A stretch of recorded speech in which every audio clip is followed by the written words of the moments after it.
नमस्ते दोस्तों और जय माता दी। आप सभी को नवरात्रि के इस पावन अवसर पर हार्दिक शुभकामनाएं। नवरात्रि का हर दिन माँ दुर्गा के अलग अलग स्वरूप की पूजा को समर्पित है। आज है नवरात्रि का चौथा दिन और इस दिन हम माँ दुर्गा के चौथे स्वरूप माँ कूष्मांडा की पूजा अर्चना करते हैं। तो आइए माँ कूष्मांडा की कथा, उनकी महिमा, पूजन विधि और आरती का श्रवण करें। माँ दुर्गा का यह स्वरूप अत्यंत तेजस्वी है। माँ कूष्मांडा को अष्टभुजा देवी भी कहा जाता है क्योंकि उनके 8 भुजाएं हैं। उनके हाथों में कमंडल, धनुष, बाण, कमल, अमृत कलश, चक्र, गदा और जपमाला सुशोभित हैं। माँ सिंह पर सवार रहती हैं और अपने भक्तों को शक्ति, साहस और सुख समृद्धि प्रदान करती हैं। कथा के अनुसार जब ये सृष्टि अस्तित्व में ही नहीं थी, न आकाश था, न पृथ्वी, न दिन था, न रात, केवल अंधकार ही अंधकार था, तब माँ कूष्मांडा प्रकट हुई। उन्होंने अपनी दिव्य मुस्कान से पूरे ब्रह्मांड की रचना की। कहा जाता है कि उनकी हंसी से सूर्य मंडल की उत्पत्ति हुई और प्रकाश फैल गया।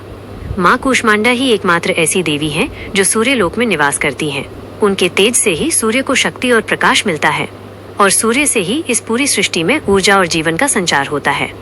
इसीलिए माँ कूष्मांडा को सृष्टि की जननी और ब्रह्मांड की रचनाकार देवी कहा जाता है।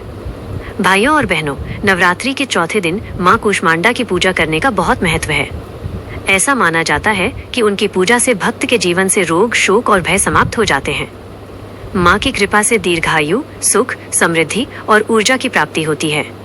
भक्ति भाव से माँ का ध्यान करने पर साधक के भीतर अद्भुत शक्ति और आत्मविश्वास का संचार होता है। सुबह स्नान करके स्वच्छ वस्त्र धारण करें। माँ कूष्मांडा की प्रतिमा या चित्र को फूलों से सजाएं और गंगा जल से शुद्धिकरण करें। सिंदूर, चावल, फूल, धूप और दीपक अर्पित करें। भोग में हलवा, फल या मालपुआ चढ़ाना विशेष शुभ माना जाता है। फिर भक्ति भाव से माँ का ध्यान करें और उनके मंत्र का जाप करें। माँ कूष्मांडा का मंत्र है -ओम देवी कूष्मांडाये नमः। इस मंत्र का जाप करने से जीवन के सभी कष्ट दूर होते हैं और सुख समृद्धि का आशीर्वाद मिलता है। प्रिय भक्तों, माँ कूष्मांडा की ये कथा हमें ये संदेश देती है कि मुस्कान और सकारात्मक ऊर्जा से किसी भी अंधकार को प्रकाश में बदला जा सकता है। नवरात्रि का चौथा दिन हमें माँ की इस महिमा की याद दिलाता है। तो आइए इस पावन अवसर पर हम सब मिलकर माँ कूष्मांडा की आराधना करें और उनके आशीर्वाद से अपने जीवन को सुख, शांति और समृद्धि से भरें। जय माँ कूष्मांडा।